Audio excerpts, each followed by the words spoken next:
அந்த ஆட்சியிலேருந்து இந்த ஆட்சி வரைக்கும் தண்ணி பிரச்சனை ஒழியவே இல்லை. தண்ணி பிரச்சனை ஒழியறதே கிடையாது. அது வந்து இன்ன வரைக்கும் ட்ரைனேஜ் நாத்தம், தண்ணி வராத போகிறது, இதை மாதிரி தான் எல்லாம் இருக்குது. சிஎம் விஜய் வந்து தமிழ்நாட்டு முதலமைச்சர் சிஎம் வந்து நல்லா செயல்படுறாரா? நல்லா செயல்படுறாருன்னு தான் சொல்கிறாங்க. எனக்கு தெரியல, நாங்கள் போய் பார்க்கல. அதான் லஞ்ச ஊழல்லாம் கம்மியாக இருக்கு அப்படின்றாங்க. லஞ்ச ஊழல்லாம் கம்மியாக இருக்குதுன்றது சொல்கிறாங்க. ஆனால் எனக்கு அது அவ்வளோ தெரியல. இல்லைண்ணா, இப்போ தமிழ்நாடு முழுவதுமே லஞ்சம் வந்து ஒழிக்கப்பட்டதுன்னு நிறைய பேர் சொல்கிறாங்க. ஆமாம், நான் உங்கள் அண்ணன் இருக்கேன், தம்பி இருக்கேன், இது லஞ்சம் காசு கேட்டால் நான் வந்து என் பேரை சொல்லுன்னு சொல்கிறாருல. ஆமாம். ஸோ அது எப்படி பார்க்குறீங்க? நான் இன்னும் அதை சரியாக பார்க்கல. சும்மாலாம் சொல்லக்கூடாது, நான் பார்க்கல. ஓகே, திமுக ஆட்சிக்கும் டிவிக்கு ஆட்சிக்கும் என்ன டிஃப்ரெண்ட்? இன்னும் அது கொஞ்ச நாள் ஆனால் தான் தெரியும். கொஞ்ச நாள் ஆனால் தான் தெரியுமா? ஆமாம். சரி, நோண்ணா தமிழ்நாட்டில் ஸோ முன்னாள் இப்போ தரமணியில் பொறுத்த வரைக்கும் அந்த அந்த ஆட்சியிலேருந்து இந்த ஆட்சி வரைக்கும் தண்ணி பிரச்சனை ஒழியவே இல்லை. தண்ணி பிரச்சனை ஒழியறதே கிடையாது. அது வந்து இன்ன வரைக்கும் ட்ரைனேஜ் நாத்தம், தண்ணி வராத போகிறது, இதை மாதிரி தான் எல்லாம் இருக்குது. அதை மாதிரி ஒரு பெரிய பிரச்சனை. இங்கே இருக்கிறவங்க வந்து எல்லாத்தையும் ஒன் சைடாக பண்ணுறாங்க. அதிகாரிங்க அவங்க சொல்கிறத கேட்குறாங்க, மக்கள் சொல்கிறத கேட்குறது இல்லை. மோட்டரை பிடிக்கிறேன், அதை பிடிக்கிறேன்னு சொல்லிட்டு ஒரே இது பண்ணுறாங்க. அதனால் வந்து தண்ணி பிரச்சனையோ இல்லை பொதுமக்களுடைய இதுவோ எதுவும் செய்யலை, நன்மையாக இது பண்ணல. இவங்களாவது அதை செய்வாங்களா அப்படின்றது தான் கேட்குறேன்.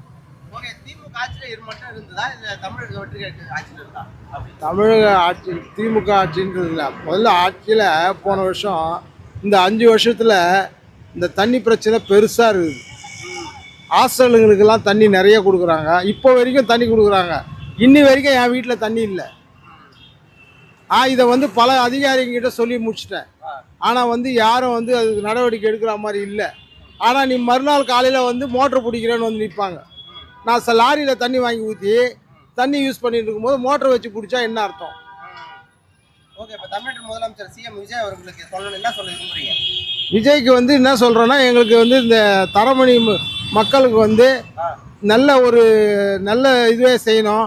இந்த குப்பை தொட்டி வந்து இந்த இடத்துல இருந்துக்கிட்டு குழந்தைங்களுக்கெல்லாம் பாதிப்பாக இருக்குது. வயசானவங்களெல்லாம் ரொம்ப இதுவாக இருக்குது. இந்த பாருங்கள், அந்த கீழே இருக்க தண்ணியெலாம் பாருங்கண்ணே, கறி தண்ணி, வந்த தண்ணி, நடுவில் இந்த மெயினில் இந்த மாதிரி வைக்கலாமா? அதெல்லாம் எங்களுக்கு அகற்றி கொடுத்து நல்ல மாதிரி பண்ணாங்கன்னா போதும். எங்களுக்கு தேவை வந்து தேவையை மட்டும் செய்தால் நல்லது எங்களுக்கு. இப்போ நிறைய பேர் என்ன சொல்கிறாங்கன்னா, நம்ம சொல்கிற வார்த்தையெல்லாம் விஜய் கேட்குறாரு, ஆட்சியில் கேட்கலன்னு சொல்கிறாங்க இல்லையா? ஆமாம், எந்த அளவுக்கு உண்மையாக இருக்குது இது நான் அதான் சொல்கிறேண்ணே. இப்போ தான் இன்றைக்கி தான் பேசியிருக்கிறேன். இதுக்கப்புறம் எனக்கு தெரியாது. சும்மா நான் பொய் சொல்லக்கூடாது. ஓகே, ஸ்டாலின் எப்படிப்பட்டவர்? ஸ்டாலின் அவரை பொறுத்த வரைக்கும் செயல்பாடுகள்லாம் நல்லா தான் இருக்கும். நல்லா இருக்கும். ஆமாம். எந்த அளவுக்கு நல்லா இருக்கும்? இது வரைக்கும் என்னென்ன செஞ்சுருக்காரு மக்களுக்கு? நிறைய செய்திருக்காங்க. இந்த திட்டங்களில் வந்து ட்ரெயின், இது பாலம், இந்த பஸ் ஸ்டாண்டு எல்லாமே நல்லா செய்திருக்காங்க. இப்போ மழை பெய்யுதுன்னு வச்சுக்க, இது ஒரு 15 வருஷத்துக்கு முன்னாடி கேட்டிங்கன்னா மழை பெஞ்சால் தண்ணி வந்து தரமணிக்குள்ளே முழுசாக போகும். இப்போ அந்த காவாலாம் கட்டி அதெல்லாம் ஒன்றுமே இல்லாத அளவுக்கு பண்ணிட்டாங்க. அது யார் பண்ணது? திமுக ஆட்சியில் பண்ணது. ஆமாம், திமுக ஆட்சியில் பண்ணது. ஓகேண்ணா, நன்றிண்ணா. வேற ஏதாவது கேட்குது சார்? ஊழல் பார்த்தீங்கன்னாக்கா நிறைய வந்து பார்த்தீங்கன்னாக்கா விஜய் வந்ததுக்கு அப்புறம் தான் வந்து ஒழிக்கப்பட்டதுன்னு சொல்கிறாங்க. கெஞ்சா வந்து இப்போது ஒரு நைட்டு நான் பஞ்சர் கடை வச்சுருக்கேன். நைட்டு 12:30 மணிக்கு 11 மணிக்கு ஒருத்தன் வந்தான். பஞ்சர் போடுனா போட முடியாதுன்னு சொன்னேன். போட முடியாதுன்னு சொன்ன உடனே நான் போட்டு கொடுனா, நான் போகணும் அப்படின்னு சொன்னான். போட்டு கொடுத்துட்டேன். அவன் ஸ்பேனரை அவன் தான் நான் கழட்ட முடியாதுன்னு சொல்லிட்டேன். அவனே தான் கழட்டினான். கழட்டி அவனே கொடுத்துட்டு என்கிட்ட வந்து வல்கராக பேசுகிறான், மூஞ்சில் கீச்சிடுவான் அப்படின்றான். அது ஒண்டி தான் இருக்குது. இப்போ இங்கே நிறைய பேர் வந்து இங்கே இந்த இடத்துல இப்போ இருக்கிற டீ கடையாண்ட நிறைய பேருக்கு அந்த கெஞ்சா தான் இது பண்ணுறாங்க. அதெல்லாம் இது பண்ணால் போதும் எங்களுக்கு. குழந்தைங்க ஒரு 15 நாள் இருக்கும்.